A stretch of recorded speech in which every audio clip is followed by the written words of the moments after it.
This is Investment Perspectives with Brad Kimes, daily live streaming interactive, featuring Mrs. Backup. Subscribe, hit the notification, smash the likes. Now, here's Backup Brad Kimes. Come on in. Good morning, everybody, and welcome back to Investment Perspectives.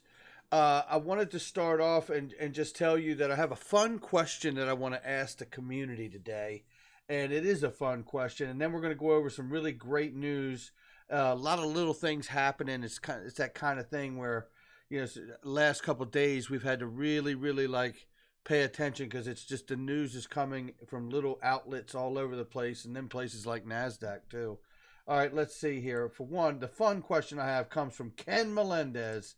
Want to celebrate Ken today. Will you be the first millionaire in your family? Now, I don't know about you guys, but I can certainly tell you that I will be the first millionaire in my family. And I also don't mind telling you that I intend to be the first billionaire at the same time. So it's going to take some work, and it will certainly not be just because of crypto. I'm an entrepreneur and a businessman, and I do intend to pursue quite a few projects once I can recapitalize my life for me and Mrs. Backup. And I'm sure there's a lot of you out here that have the same intentions too. Let's go ahead and get into the news and see how we can jumpstart all of that and keep ourselves on track. Thank you to Ken Melendez for that post. We'll start right here. This comes from MacAttack, XRP. Thank you, MacAttack. And its TP Bank extends the use of RippleNet for companies. The Tenfong Commercial Joint Stock Bank now also offers companies the use of RippleNet for cross-border payments in real time. Now, this is exciting. I have to say, the Asian market, it's no mistake, has been long, far way and ahead of everybody else in the world when it comes to crypto and the digital asset space. It will be interesting to see how the entire Asian market, as well as drilling down on SBI and Yoshitaka Kitao and the entire massive web of companies that he has tied together for all of this once it decides to definitely go. It is going to be exciting. Now let's go here. Let's start here.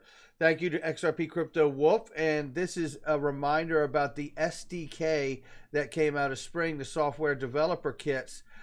Needs to support not just the XRP, but all the money. New versions of the Spring Developer SDK available today, JavaScript, Java, and Swift, have added functionality to support interledger. ILP enables interoperability among ledgers, expands SDK functionality. Now, we go into this article here, and just I'm not going to read the whole thing, but what's important to take away from this is the way they've blended and brought together the ability with the SDKs to cross over not just the XRPL, the ledger, but also to work within conjunction of the interledger as well. Today's announcement underscores what Spring's SDK is all about. Spring SDK is more than just another XRP Ledger software developer kit SDK. Spring SDK is built to connect developers to the Internet of Value and make money a meme type regardless of their language, asset, or protocol of choice. Now, it's important right here to understand something. We know that that's interoperability, right? And if you don't have that, you're not going to be a solution for all the money or all of the world. Having an isolated private network isn't going to serve anyone's needs when we're trying to be the biggest, most liquid, fastest settling asset on the planet. This release ties together contributions from nearly every team at Spring, whether it's the Ripple XRP Ledger team, the Interledger team, or the developer tooling teams. Spring is harnessing the synergy of all components executing together on a similar paradigm. All members of these teams are excited to see the vision of a unified programming model for these protocols take shape, and we can't wait to see what developers will build and do with it. I am reminded from this statement here, closing out this article on the blog, And I'm reminded of Glenn Hutchins telling all of us that the value is in the protocol. The price of the token is, in fact, a distraction and uninformative. Okay, let's keep this moving. Talking about protocols and ledgers, Finexus partners with BitTrue to use XRP Ledger to tokenize real-world assets. Ho ho! Yeah, this is what I'm talking about right here. This is why we started with the Spring blog, because this shows us the ability that the XRP Ledger has, as well as the ILP. We're talking about people building companies and business models, just as BitTrue used XRP as its base currency for their business model as an exchange. Now we see Finexus partnering with BitTrue, which, by the way, was the developer and lead on OneChain's network, has now created Finexus to tokenize real-world assets. And they've decided, after looking at all the protocols, all the ledgers, which one did they decide to build on? The XRP Ledger. That's right. So this just gets more exciting. Finexus, a DeFi platform, and BitTrue, the leading financial services platform, have joined hands to announce their move to expand services to the XRP and OneChain ecosystems via the tokenization of real-world assets. Now, I can tell you that OneChain is now tied and interoperable with the XRP Ledger and the ILP. Ethereum's private network is now interoperable with the ILP and the XRP Ledger. Is anybody seeing a plan? Sologenic has built their platform off of the XRP Ledger and offering 30 stock exchanges around the world and over 30,000 stocks available for fractional buying, holding, and selling and trading. So this is just unbelievable, the kind of things that are happening here. So I'm not going to read all of this to you other than to show you that's the kind of motion that's happening. We have a lot of things to look at.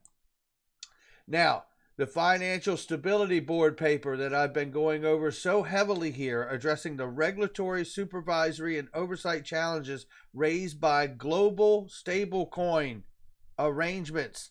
This document goes through here and discusses a lot of the details of what would need to happen for a global stablecoin arrangements. And it also defines all the different terminology of what stablecoins and their different types, which would be an asset-backed, algorithm-backed stablecoin, or a crypto asset, or a digital asset. And then they even define a global stablecoin, and then a stablecoin itself.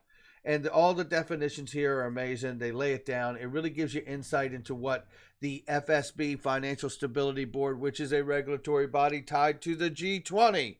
That is enormous. This is where all the major world economies, the countries come together. They develop a framework of rules that they all can live with, and then they go to their respective countries and drill down on that framework and further define the space for all of their citizens. Okay, moving to the next thing here. This is interesting post here just a few minutes ago from Digital Asset Investor.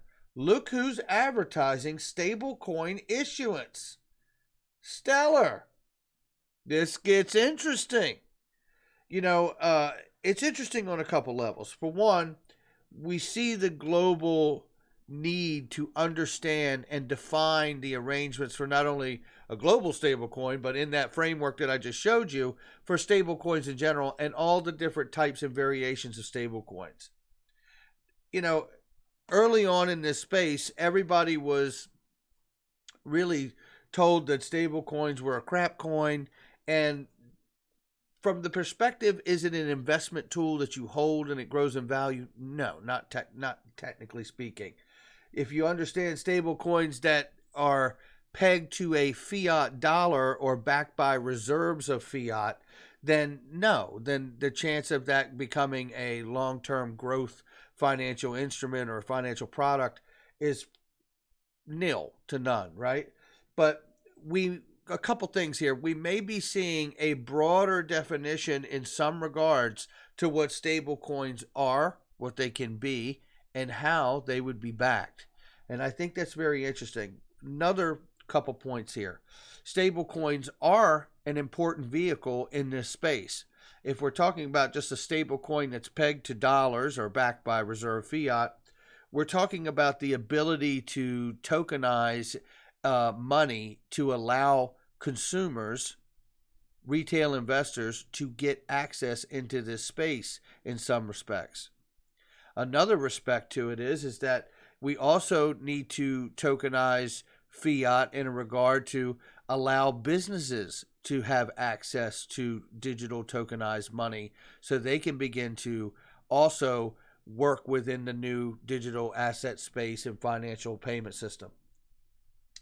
The other thing that's interesting here is going back to this about stablecoins is that not all stablecoins have to be backed or pegged to fiat, which can change the dynamic greatly. I would encourage you guys to go back and watch some of the videos that I've done on the financial stable board here in the last few days and the global stablecoin. So this is a whole conversation within itself, and we will talk more about that on today's show as well. Let's keep this moving. Shout out to DAI for that post. It is quite exciting to see Stellar getting in a stablecoin issuance game, and it will be very exciting to see what their model is for those stablecoins. Another great one here from XRP Crypto Wolf showing even more adoption and acceleration. We have China's tech giant Tencent launched a blockchain accelerator program. It plans to mentor 30 companies developing blockchain technologies. The accelerator is open to early stage blockchain startups and established companies looking to pivot to blockchains. This is very exciting. Remember, by the way, Ripple refers to themselves now as a blockchain infrastructure company because they have been defining the infrastructure for blockchain in the digital asset space since the day they opened their doors. Early products released, the ILP, the XRP Ledger, Spring. It goes on and on. This is from Leonidas, XRP Arcade. Great follow. Arab Bank Switzerland to add custody and brokerage services for XRP. This is very short. Let's just check this out here. This is interesting because it says Arab Bank was founded as a Swiss bank. It is subject to all Swiss banking rules, regulations, and supervised by Swiss Financial Market Supervisory Authority, which is FINMA. It is a sister company of Arab Bank PLC, one of the biggest banks in the Middle East. Well, guess what? The bank has been leading the blockchain and digital asset offering in Switzerland. It launched a full suite of digital assets providing advisory, custody, and brokerage services for Bitcoin and Ethereum last September and plans to add Ripple XRP to its offering next month to help with the help of Taurus infrastructure. Taurus infrastructure here, just to fill you in, is a Swiss bank company building the next generation platform for users to trade, invest, and to protect their digital assets. Okay, let's keep this going here. Just a couple more. U.S. Congress is considering more than 24 cryptocurrency blockchain proposals. If you wanted to know if there's anything happening in the U.S., because it doesn't feel like there is from the surface, there's a lot happening. Just remember that, just like the digital dollar bill when it was introduced and then pulled, changed, moved around, there are a lot of things happening that we are not privy to. Just because we cannot see it doesn't mean that it isn't taking place. Just keep your mind on that. And here is another one, too, as a reminder of what's happening to the market quietly as we approach a Bitcoin halving.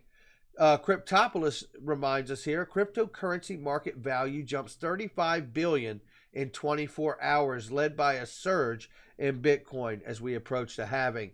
And again, I ask you, will you be the first millionaire in your family? Or more appropriately, will you be the first cryptonaire in your family? All right, guys, that's going to do it for me. And remember, the documentary is in post-production. We're working on music for the documentary. It is very exciting time.